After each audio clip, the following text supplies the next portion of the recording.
오늘 말씀의 제목은 인간의 집입니다. 한 주간 인간의 삶에 대해서 많은 생각을 해보았습니다. 특히 인간은 무엇을 해야 하는가에 대해서 생각을 좀 많이 해보았습니다. 인간이 이 세상에 살아가면서 제일 필요한 것이 무엇이냐? 그거는 돈을 많이 버는 것이라는 겁니다. 이 돈을 번다는 것은 아주 중요합니다. 많은 문제가 여기서 출발합니다. 우리가 보고 있는 많은 갈등들도 바로 이 돈에서부터 시작되는 거고요. 또 상당히 많은 갈등이 이 돈에서 끝납니다. 그래서 우리가 어떤 법원 판결도 마지막에 가보면 돈으로 해결되는 것들이 상당히 많이 있죠. 보상금을 지급하는 것으로, 또 배상하는 것으로, 또는 벌금을 내는 것으로 이 돈으로 해결할 수 있는 것들이 정말 많습니다. 그러니까 인간이 살아가면서 중요한 것은 돈을 버는 것이다 라고 그렇게 생각을 해보았습니다.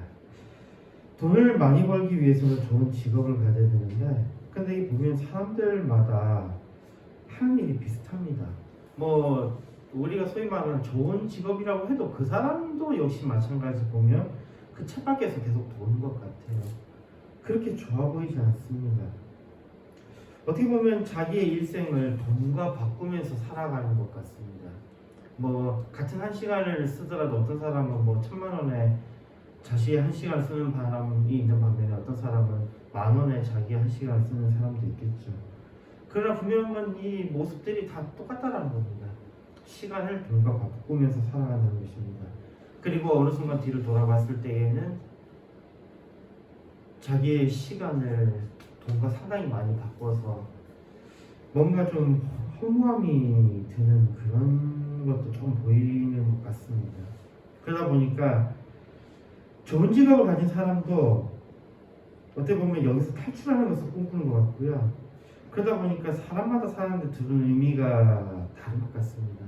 그래서 자기가 이 세상 살면서 뭔가 의미 있는 일을 하고 싶어하는 모습으로 바뀌어가는 것 같습니다. 그러니까 돈이 중요하다고 생각을 했는데 생각보다 돈보다 더 중요한 게 있다는 겁니다. 그런 이야기도 좀 해봤습니다. 사람을 가르치는 것, 이게 상당히 의미 있는 일이 아니냐. 특히 교수라든지 교사라든지 또는 학원 강사라든지 이런 것들 보면 사람을 가르치는 일에 상당한 의미를 두고 있고, 그 사람들이 변함으로 인해서 내가 참 기쁘다라고 그렇게 말씀하신 분들의 이야기를 들었는데요. 근데 사람은 변하는 것이 아니고요. 사람 원래 악해요. 내가 가르치는 동안에만 변하는 것처럼 연기하는 거지 그 사람의 삶이 바뀌질 않습니다. 단순하게 그냥 기술을 알려준다든지 이런 거라면 그거는 내가 아니어도 되잖아요. 그냥 매뉴얼을 볼 수도 있는 거고, 또는 동영상을 볼 수도 얼마든지 할 수 있는 거고. 그러니까 사람을 가르치는 일도 그렇게 종류같지는 않습니다. 게다가 내가 가르쳤던 그 사람이 만약에 악한 사람이 된다면 나는 뭘 한 건지 모르겠습니다. 그런 이야기죠. 불국사는 우리나라 역사에 있어서 중요한 문화재입니다. 불국사에 가보면 석가탑이 있고 다보탑이 있습니다. 석가탑은 석가모니 부처를 모시는 탑이고요. 다보탑은 다보 부처를 모시는 탑이죠. 그러니까 두 개의 탑이 다른 부처를 모시고 있죠. 실질적으로 우리가 생각하기엔 불상이 제일 중요하다 생각하지만 신라시대 때의 탑은 그게 바로 부처예요. 그리고 그 탑 안에 뭐가 들어있죠? 그 탑 안에 바로 사리가 들어있어요. 그러니까 그게 바로 탑이 더 중요합니다. 탑이 더 중요한데 이 탑을 이렇게 보다 보면요, 특히 다보탑을 보면요, 다보탑이 상당히 재밌습니다. 다보탑이 상당히 정교하게 잘 만들어져 있거든요. 근데 밑에를 보면요, 사각형이에요. 밑에가 사각형의 단이 있고 그 위에다가 기둥을 세워가지고 위에다 올렸는데 그게 뭐냐면 팔각형입니다. 팔각형이고 마지막 위에 올라가 있는 첨탑 부분이 보면은 둥근 모양입니다. 이게 보니까 인간의 삶에 대한 이 표시예요. 불교에서는 원을 중시하죠.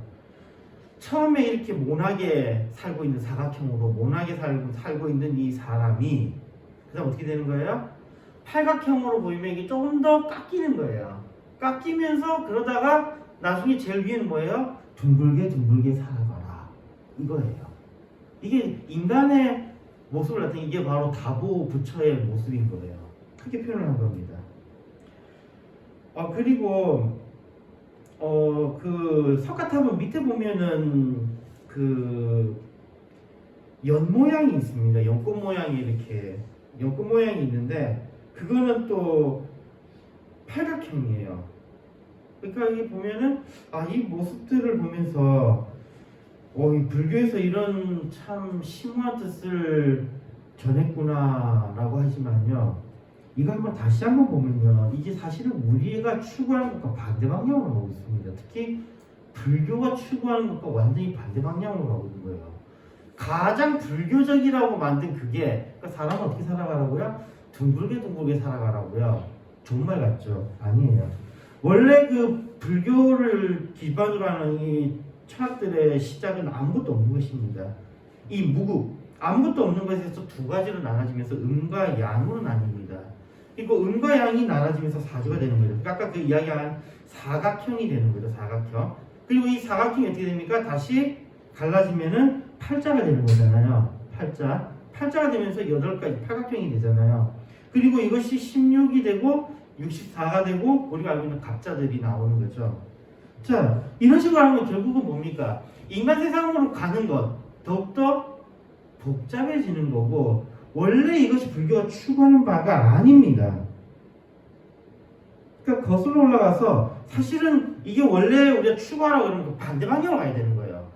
둥글게 가는 게 아니라 사라짐으로 가야 된다는 겁니다. 이게 원래 불교가 제시하는 바인데 석가모니 가르치는 완전히 거꾸로 해놓은 거예요. 그러니까 다보부처는 석가하고 완전히 반대되는 어떤 그런 모양인 것 같아요. 불교는 둥근 것이 좋다는 식으로 이야기하는데 사실은 둥근 것이 가장 복잡한 도형입니다. 아까 이야기했듯이 음과 양, 처음에는 아무것도 없는 것이 음과 양이 되고, 그러니까 하나에서 두 개가, 두 개에서 네 개가, 네 개에서 8개가 되고, 8개에서 16개, 16개에서 64가 되고, 이게 무한대로 계속해서 그 각이 늘어나면 원의 모습이 됩니다. 근데 이 원이라는 게요, 둥글게 살아가는 사람에 대해서 이야기하지만 원은요, 그 넓이가 측량이 안 되는 도형 중에 하나입니다. 원은 우리의 가지고 있는 수학 체계에서 그 넓이를 절대 잴 수가 없어요. 원 우리 구할 때 어떻게 합니까? 우리가 파이r 곱하기 제곱이라고 그러죠. 원의 넓이를 구할 때요. 근데 이 파이 값이 어떻게 되죠? 3.14부터 시작해가지고 쭉 해서 무한소수잖아요. 무한소수. 즉 우리의 이성으로는 절대로 이 원을 파악할 수가 없다는 겁니다. 인간이 둥글게 살아간다는 건 뭐냐면 미궁에 빠져들라는 이야기예요. 얼마나 반대로 가는 겁니까? 원래는요, 이 둥글게 살아가는 거 이걸 우리는 그래서 우리가 아니고 불교에서 이걸 뭐라 그랬어요? 이게 속세라고 했어요. 그리고 윤회의 굴레라고 했습니다. 불교에서 원래 석가모니가 이야기했던 것은 여기서 탈출하는 것이죠. 탈출하는 거예요. 그 원의 굴레를 탈출하는 걸 이걸 해탈이라고 했습니다. 이걸 해탈이라고 했어요. 그러니까 원래 불교가 가지고 있던 것을 불국사에 있는 그 탑은 거꾸로 해놨다라는 거예요. 거꾸로. 완전 잘못 이해하고 있다는 거죠. 즉 부처가 말하고자 했던 바를 완전히 뒤집어서 나눈 것이 지금 신라의 불교라는 것입니다. 부처의 가르침하고는 전혀 관계가 없는, 오히려 그 반대 방향으로 가는 것이죠. 그런데 실제적으로 또 왜 그렇게 표현되냐니까 인간이라는 것은 둥글게 살아가는 것. 즉, 뭘 해도 인간은 반드시 실패하는 존재라는 겁니다. 인간의 이상으로 파할 수 없는 존재가 되어버린다는 겁니다. 이게 인간이라는 거예요. 그러니 인간에다가 많은 기대를 두는 것은 반드시 실패하는 겁니다. 반드시 실패하는 결과입니다. 그렇다면 무엇을 해야 합니까? 그러다 보니까 여러 가지 생각으로 인간보다는 변하지 않는 무엇을 추구하는 것이 더 낫지 않은가라는 생각을 해보게 됩니다. 이 대부분이 여기에 대한 환상이 있는 것 같아요. 그래서 이거를 영혼에 대한 환상이라고 우리가 표현하고 있죠. 여전히 계속해서 생각하는 것입니다. 그러면서도 분명한 것은 뒤로 봤을 때, 뒤를 돌아봤을 때 남길 수 있는 무언가가 필요하다는 생각이 더욱더 강해집니다. 또한 더욱더 명확해지는 것은 인간은 참 악하다라는 생각도 강해집니다. 그런 게 있잖아요. 이 사람은 그런 사람 아니야. 이 사람 정말 착한 사람이야. 이렇게 어떤 사람에 대해서 예외를 두는 순간 그거는 내가 실망을 예약하는 겁니다. 사람에 대한 실망을 예약하는 거예요. 예외를 둘 필요 없습니다. 이런 인간은 인간의 집을 짓고 거기에 살고 있습니다. 여기서 인간의 집은 인간의 의지대로 살아가는 것을 의미합니다. 이와 반대되는 것이 아버지의 집에 머무는 것입니다. 오늘 본문 말씀은 6월절에 12세 예수님과 함께 예루살렘에 머물렀다가 돌아가는 길에 그의 부모들이 예수님을 잃어버린 것을 알아채고 다시 성전으로 예수님을 찾으러 갔을 때에 거기서 예수님을 만났고 예수님이 하신 말씀입니다. 여기서 12세라고 해서 우리는 어린 예수를 보통 생각하는데요. 12세라고 우리로 치면 사춘기에 해당합니다. 왜 사춘기에 해당할까요?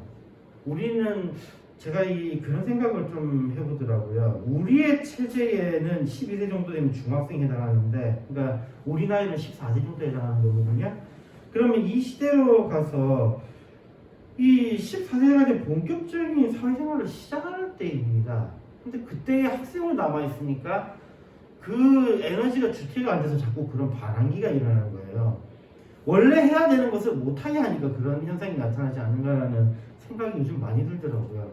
사춘기 때는 애들을 공부를 시키는 게 아니고 뭔가 하게 만들어야 되는 게 아닌가라는 생각이 듭니다. 근데 실제적으로 또 그래요. 우리가 인류가 발전하면서 학생으로 남아있는 시기가 굉장히 길어지고 있죠. 옛날에는 14세면 벌써 대학을 들어가고 또 일을 시작할 때였어요. 중세 때나 이때는요. 근데 물론 그때는 또 죽는 나이가 30세 이전에 죽더라고요. 30대 이전에 죽어서 그때 빨리빨리 해야 되고 그러니까 10년 정도 더 살고 죽는 보통 그런 라이프 스타일인데 지금 우리는 뭐 60, 70은 뭐 가뜩하고 100세는 당연하니까 그러다 보니까 학생으로 남아있는 시간이 너무 긴 것 같아요. 학생들이 한 22살만 돼도 우린 나가야 된다 생각하는데 우리나라는 군대가 있어서 25 정도 돼서 나간다 치고도 근데 그때 안 나가고 애들이 자꾸 그 학사학위 취준 유예를 하질 않나 대학원을 가질 않나 그러다 보니까 학생을 보내는 시기가 30세 심지어는 또 거기서 또 취직이 안 돼서 교육훈련까지 받다 보면 40세까지 급한 가요. 학생을 남은 시간이 너무 긴 것 같습니다. 그러니까 우리가 봤을 때는 12세 예수님이 굉장히 어린 것 같이 보이는데요. 근데 이게 한번 다시 생각해 봅시다. 조선시대는 징집 나이가 16세거든요. 그러니까 만으로 16세인지 아니면 우리 나이로 16세인지를 봤을 때는요. 우리 나이로 아마 만 나이가 아니고 우리 나이일 것 같아요. 우리가 지금 쓰고 있는 이런 거니까. 그러면 실제적으로 예수님의 12세라는 것은 나이 차이가 2-3개 차이가 안 나는 겁니다. 2-3개 차이 안 날 때 전쟁에 나가고 그 나라에서 일을 다 처리했고요. 그때 결혼됐습니다. 예수님 나이가 어린 나이가 아니에요. 다윗이 기름 부음을 받았던 나이가 12세에서 16세 정도로 추정되고 있거든요. 그러니까는 이때에 이미 다윗은 왕으로 선택을 받을 때입니다. 그렇게 어린 나이가 아니라는 거죠. 사람들은 그냥 대놓고 이때 예수님의 이 성전에서의 이 대화가 어린 예수의 영특함을 보여준다라고 자꾸 그런 식으로 몰고 가는데 그 부분은 아닌 것 같아요. 게다가 이 부분이요. 또 뭐가 겹치냐면 요셉이 꿈을 꿨을 때와 겹칩니다. 요셉이 꿈을 꿨을 때 그가 말을 했을 때에 그의 주변 사람들이 어떻게 생각했죠? 이런 건방진. 그래 갔지만은 누구는 그 말을 마음에 두었죠? 그의 아버지는 마음에 두었죠. 여기에 똑같습니다. 이 교만한 모습을 보이고 있는데 그의 어머니 모친 마리아는 어떻게 했다고요? 그 말을 마음에 두었다고 했습니다. 게다가 예수님께서 하신 말씀, 예수님은 아버지의 집에 머물러야 함을 말씀하십니다. 이것은 우리 인간의 궁극적인 목표인 것입니다. 어린 시절의 예수님의 선포는 실제적인 예수님의 사역의 선포로 보여집니다. 예수님의 아버지 집에 있어야 한 것 같이 우리들 역시도 아버지 집에 있어야 함을 말씀하시며 인간의 집에 머물러 있는 우리들에게 뭔가 생각할 것을 던지시는 듯 보입니다. 이 구절은요, 신학자들 사이에서도 여전히 논란 가운데 있습니다. 이걸 어떻게 해석해야 되느냐 이거죠. 어떻게 해석해야 되느냐. 여러 가지 저도 주석들을 좀 찾아봤는데 정말로 다양한 해석들이 나오더라고요. 정말로 다양한 해석들이 나옵니다. 실제적으로도 누가복음에서도 여기에 대해서 명확한 답을 주지를 않아요. 게다가 우리가 보니까 50절에는 양친이 그 하신 말씀을 깨닫지 못하더라라고 하면서 그냥 끝나요. 그러니까 이 부분이 상당히 지금 어려운 부분이 있는 것 같습니다. 그런데 전체적으로 한번 봅시다. 이 누가복음 2장이 구주의 탄생과 성장에 관한 말씀이거든요. 예수님께서 탄생하셨고 그다음 성장입니다. 그러면서 이 예수님의 성장, 이 성장이라는 것은 우리 믿음의 성장, 그 다음에 믿는 자들의 탄생과 이것을 같이 엮어서 볼 수 있다면요. 구원의 성장 가운데에 우리가 목표해야 될 것이 무엇인가에 대한 이야기로 풀어나갈 수가 있어요. 즉 예수님께서 말씀하신 아버지의 집이라는 것은 구원받고, 그러니까 탄생이라는 것은 뭐죠? 우리가 다시 태어나는 거잖아요. 예수님의 탄생은 우리 거듭남과 같이 갈 수 있거든요.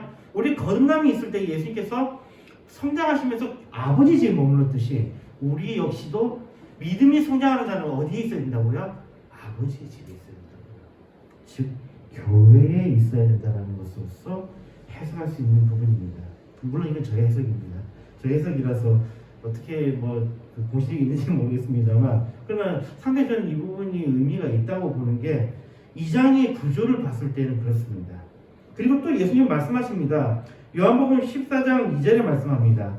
내 아버지 집에 구할 것이 많도다. 그렇지 않으면 너에게 일렀으리라. 내가 너희를 위하여 처소를 예비하러 가노니. 우리를 위하여 그 처소를 예비하러 가시며 우리의 궁극적인 목적지는 바로 주님이 준비하신 아버지의 집에 이르는 것입니다. 그런데 이 아버지 집이 굉장히 멀리 있고 어려운 집인 것 같아 보이잖아요. 근데 또 누가복음 15장에 예수님께서 그 아버지의 집에 대해서 말씀하십니다. 누가복음 15장 11절 이하의 탕자의 비유가 등장하죠.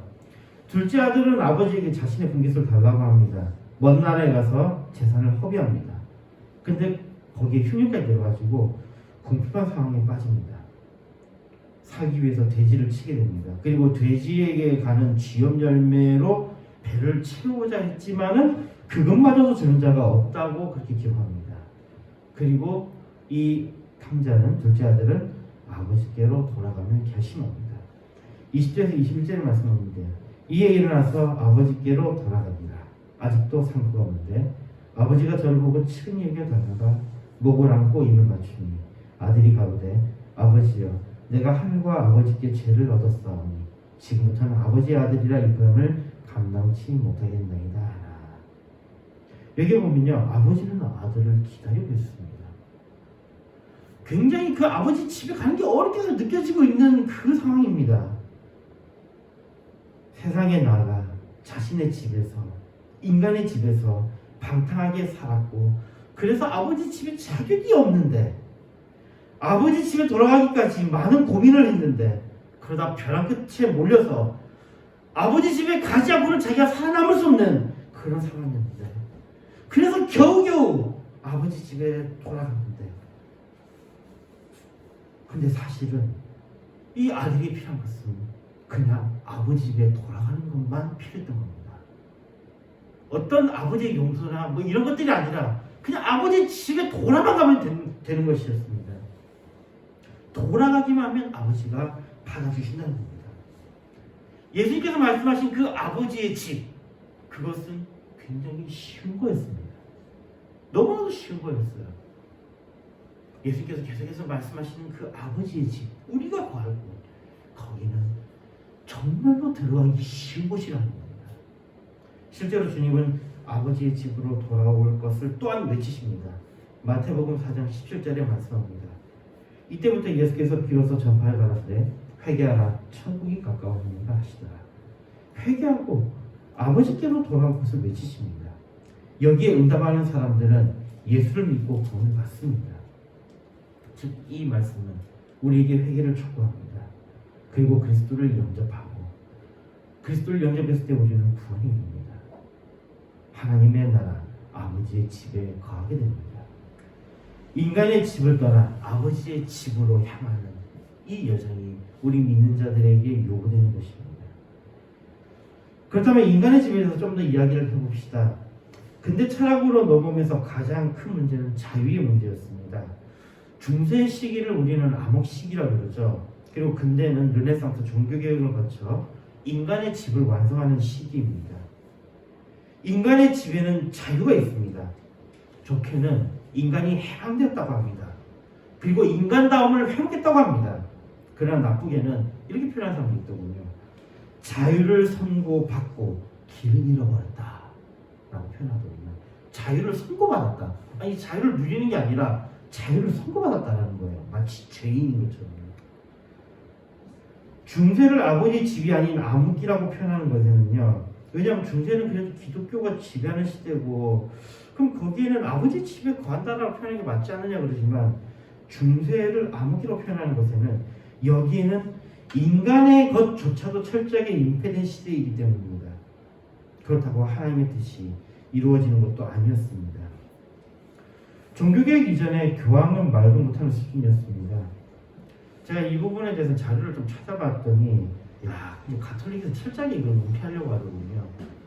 철저하게 이걸 은폐하려고 그러고 그 사악한 교황들의 그 업적을 어떻게 해서든지 정치적으로 아름답게 포장하려고 정말 노력하더라고요.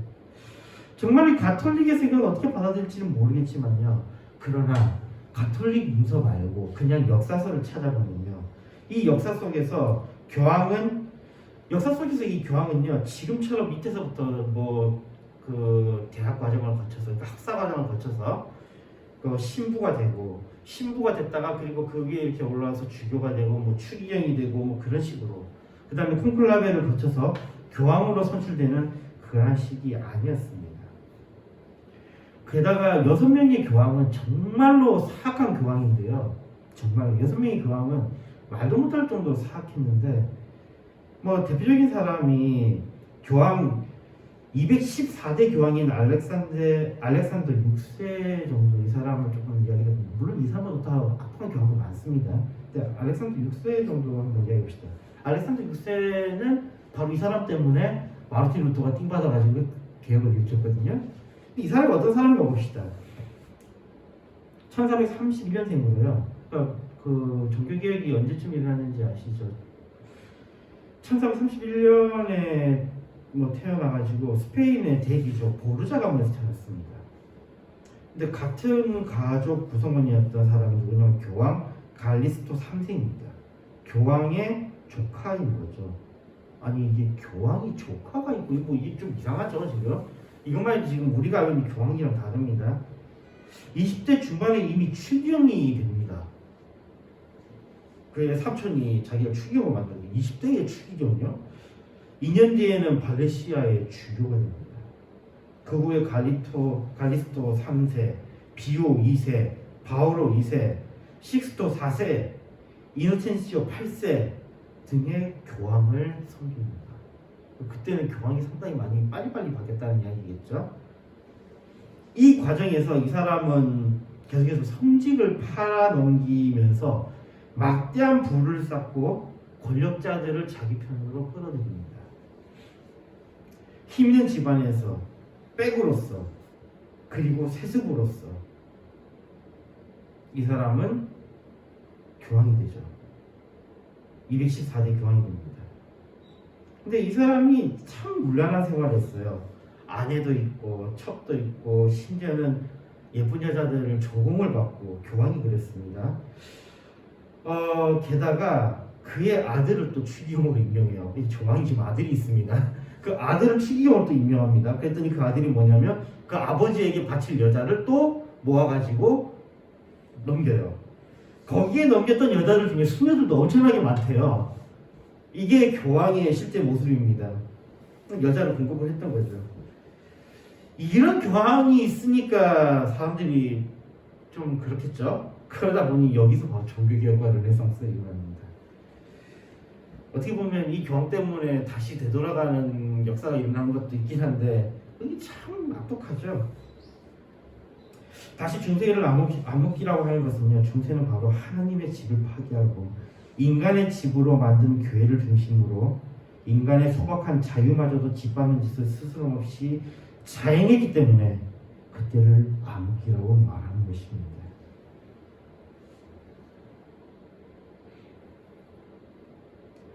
그러나 하나님의 집은 어떤 것입니까? 마가복음 11장 17절의 말씀입니다. 이에 가르쳐 이르시되 기록된 바 내 집은 만민의 기도하는 집이라 칭함을 받으리라고 하지 아니하느냐. 너희는 강도의 구례를 만들었도다. 여기에 하나님의 집은 바로 만민이 기도하는 집입니다. 이사야서 56장 7절에 이 말씀이 있습니다. 내가 그를 나의 성산으로 인도하여 기도하는 내 집에서 그들을 기쁘게 할 것이며 그들의 번제와 희생은 나의 단에서 기꺼이 받게 되리니 이는 내 집은 만민의 기도하는 집이라 일컬음이 될 것입니다. 여기에 말씀에서 하나님의 집은 회개와 용서, 화해가 있는 곳이었습니다. 하나님의 집은요, 강도가 가서 회개하는 곳입니다. 그러나 여기에 별들이 있습니다. 화려함, 거룩함, 부요함, 강도나 세리 같은 사회적으로 지탄받는 자들은 들어가지 못하는 곳을 변했습니다. 바로 그것이 강도의 구별이었습니다. 강도가 오는 집은, 강도가 갈 수 있는 집은 하나님의 집이며 강도가 가지 못하는 집은 강도의 구별인 것입니다. 이렇게 바뀐 것입니다. 이 교황을 비롯한 중세는 강도마저도 어떤 죄를 지은 자도 와서 기도하는, 만민의 기도하는 집을 거룩함과 부요함과 화려함으로 그들이 오지 못하는 집으로 만들었던 것입니다. 그래서 그때가 바로 암흑기인 것입니다. 그들이 이런 짓을 하는 것에는 철학적인 역할도 있습니다. 플라톤 같으면 이데아를 이야기했고요. 아리스토텔레스는 제일 성질, 본질, 형상, 실체, 제일 실체 이런 것들을 이야기하면서요. 이들이 추구하던 것은 어떤 이상적인 본보기를 만듭니다. 그리고 이때는 이 이상적인 본보기에 합당한 사람으로 변화되는 것을 강요하던 때입니다. 우리나라 처음에 기독교도 그랬잖아요. 예수 믿는 사람이면 이래야지 라고 하는 거예요. 그 강요하는 거. 바로 이것이 기독교를 타락하게 만드는 요소였습니다. 왜 그러냐면요. 실제적으로 우리는 어떤 본보기를 잡고 이것을 따라가야 된다고 하는 건데 그게 바로 성경을 정면으로 반대하는 것입니다. 고린도서 12장 19절에서 21절을 말씀합니다. 만일 다 한 지체뿐이면 몸은 어디뇨? 이제 지체는 많아 몸은 하나라. 눈이 손들어 내가 너를 쓸데없다 하거나 또한 머리가 발들어 내가 너를 쓸데없다 하거나 하지 못한다. 교회는 다양한 사람들이 모여있는 곳입니다. 하나의 본보기를 쫓아가는 게 아니라 다양한 사람들이 다양한 방식으로 존재하는 것입니다. 성경은 모두가 다르다고 합니다. 그런데 이 암흑기에는 보편을 쫓아서 살아가라고 교회는 강요합니다. 보편자가 생기면 반드시 무엇이 생기냐면 비교가 생깁니다. 그러니 항상 비교하는 삶을 사는 거예요. 인간이 살아가는 것이 자신이 원하는 것을 살아가는 것이 아니라 타인의 욕망을 욕구하는 것입니다. 타인의 욕망을 왜 욕구합니까?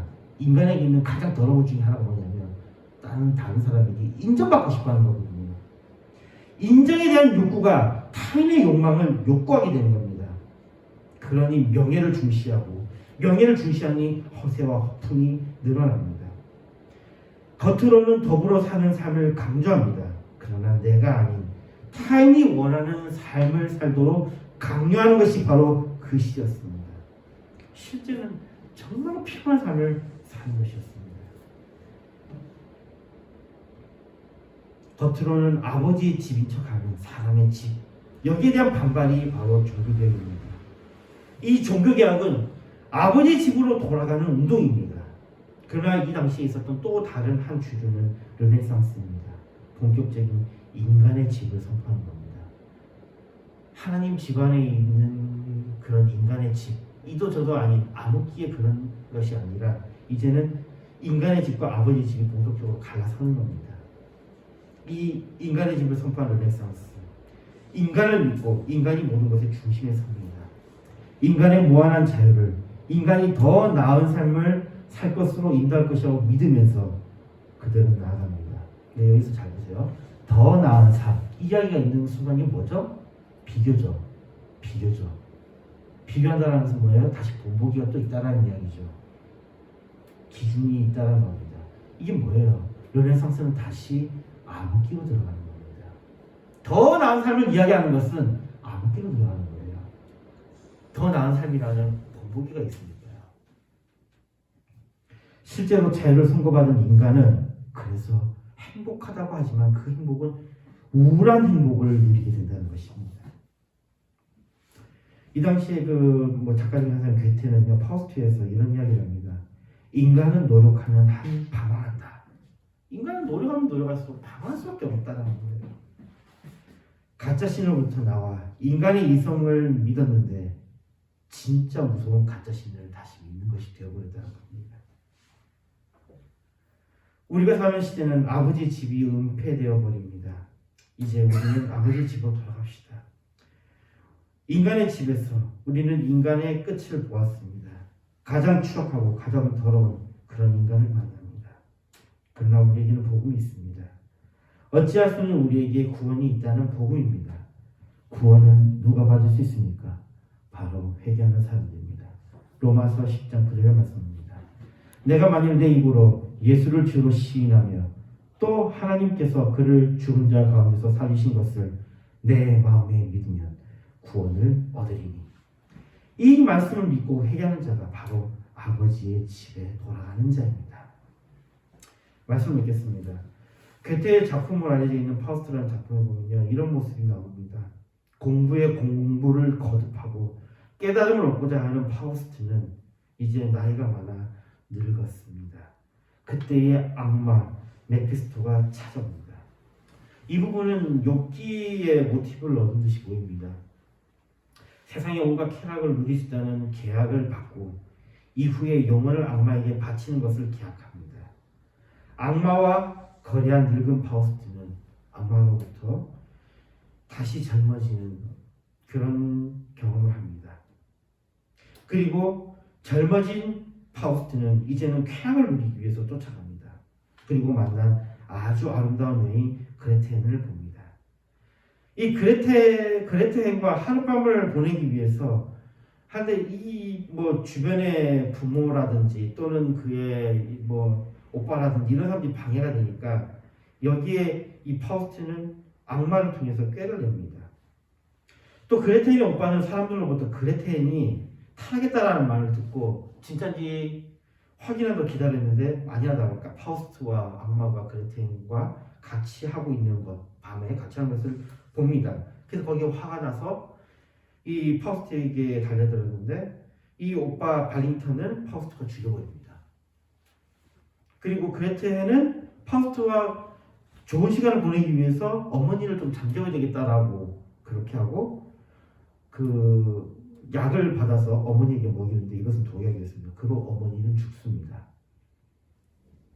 그리고 또 파우스트의 관계에서는 아이가 또 태어나는데 그 아이도 그레텐이 죽여버립니다. 이 당시에 이 파우스트 작품을 통해서 그 전투살인, 그 다음에 영아살인, 굉장히 중요한 이슈들이 나온 거죠. 이 여자는 어떻게 됐겠습니까? 결국은 사형을 당합니다. 근데 어이없는 부분이 바로 이겁니다. 파우스트에서 가장 어이없는 부분인데요. 악마가 이제 그 여자가 사형당하는 그때에 그녀는 심판을 받았소 라고 외칩니다. 그런데 하늘에서는요, 구원받았노라 라고 하나님께서 말씀하십니다. 이게 파우스트에서 이야기하고 있는 이상한 장면이에요. 바로 우리 인간을 향한 아버지의 사랑이 이런 것입니다. 절대로 구원받지 못하고 추하고 추한 우리를 아버지는 용서하시고 구원하신다는 것입니다. 파우스트는 이후에도 계속해서 추악한 짓을 합니다.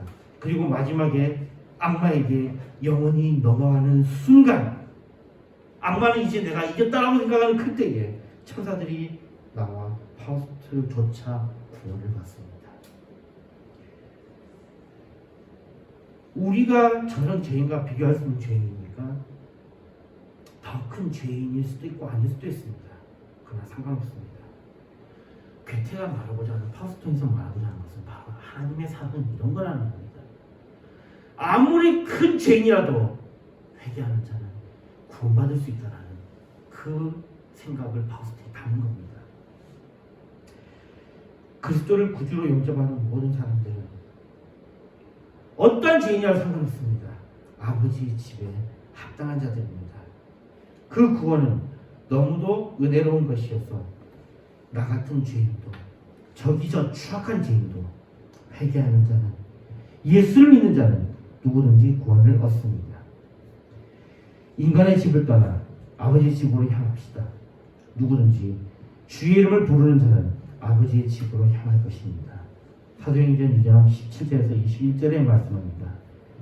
하나님이 가라사대 말세에 내가 내 영으로 모든 육체에게 부어주리니 너희의 자녀들은 예언할 것이요 너희의 젊은이들은 환상을 보고 너희의 늙은이들은 꿈을 꾸리라. 그때에 내가 내 영으로 내 남종과 여종에게 부어주리니 저희가 예언할 것이요 또 내가 위로 하늘에서는 기사와 아래로 땅에서는 진주를 베푸리니 곧 피와 불과 연기로다. 주의 크고 영화로운 날이 이르기 전에 해가 변하여 어두워지고 달이 변하여 피가 되리라. 누구든지 주의 이름을 부르는 자는 구원을 얻으리라 하였습니다. 아멘. 되겠습니다. 하나님 아버지 감사합니다. 우리 같은 죄인도 구원받을 수 있음을 또한 주시는 말씀 통해서 알려주시면 감사드립니다. 우리가 인간의 집을 떠나 아버지의 집으로 향할 수 있게 하여 주시옵소서. 예수님을 믿습니다. 아멘.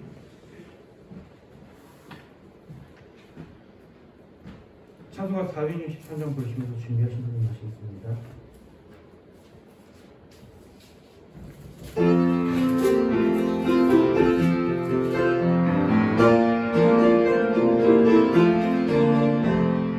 험한 시간 속에서 나를 건져주시고 노한 지나고 나를 숨겨주소서. 주여 나는 노라고 너희 품어주시고 험한 비가 지나고 나를 숨겨주소서. 권세는 영광 나사 모든 시험을 이기고 근황조차 걱정하는 내 주 앞에 비오니 주여 나를 보라보사 너희 품어주시고 험한 그가 지나고 나를 숨겨주소서. 사망 뒤에 빠지니 또 캄캄한 데 헤매며 늦은 나의 해로 들소서. 내 주여 나를 돌아보고 너희 품어주시고 험한 비가 지나고 또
11조 수요 감사에 감사합니다. 순간순간 잘못 깨닫게 하시고 회개케 하시면 감사합니다. 시험을 감사합니다.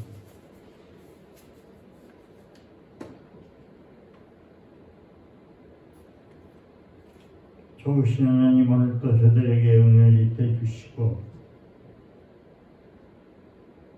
거룩한 날을 허락하시고 거룩한 날을 주님 앞에 나와서 예배드릴 수 있도록 인도하시고 이끌어주시고 보호해주시고 지켜주시고 역사하심을 감사합니다. 저들의 마음이 주를 향하여 뜨거워지게 하시고 간절하게 하시고 애타게 하시며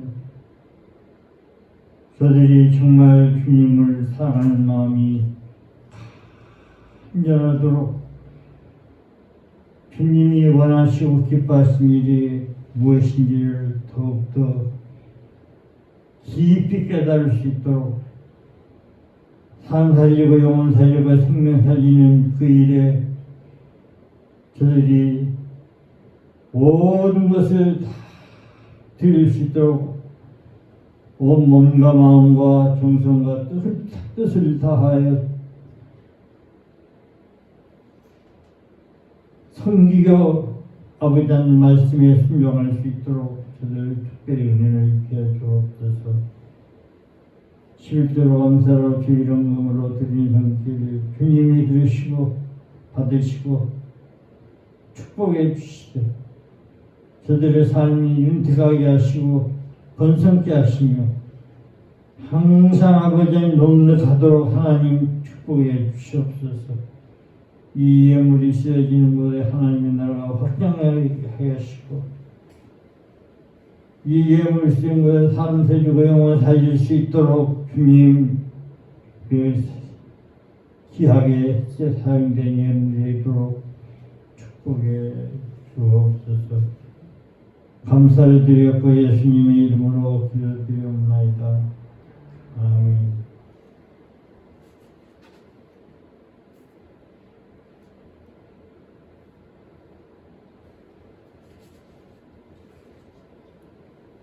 찬송가 3장입니다.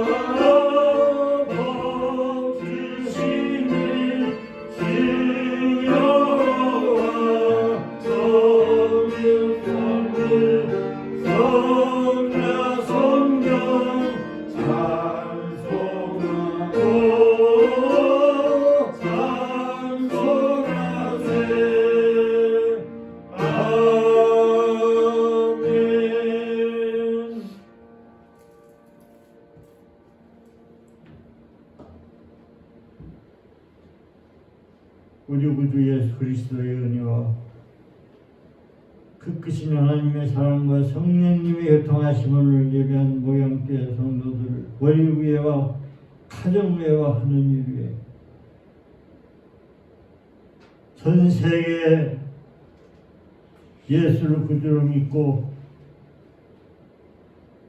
구원받은 자들 하나님 앞에 나서 예배한 자들에게 은혜를 입혀 주셔서 저들의 삶이 형통케 하게 하시며 융성하게 하여 주시옵소서. 저들의 삶이 늘 번성케 하여 앞으로 전도받아서 구원받을 자들 머리 위에 우리 하나님의 은혜와 우리 하나님의 놀라운 손길이 함께하여 주셨기를 간절히 원하옵고